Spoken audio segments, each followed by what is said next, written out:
গুড্ডু এখন পাস্তা খাবে, তাই গুড্ডুর জন্য পাস্তা বানাচ্ছি। আর এই যে পাস্তা হচ্ছে, আর এই যে ভাত বসিয়েছি, একদিকে ভাত, আমার জীবন। এই যে গুড্ডু।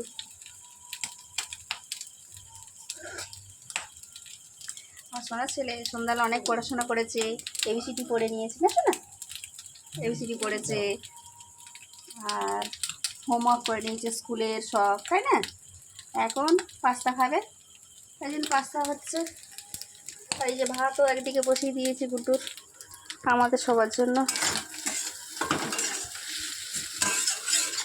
পাস্তা সস দিবে বলো না?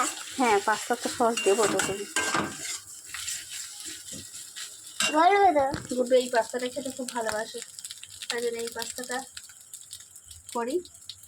আর গুড্ডু এখন পাস্তা খাবে। দেখুন পাস্তা খাবে না। খাবে না? খাবে খাবে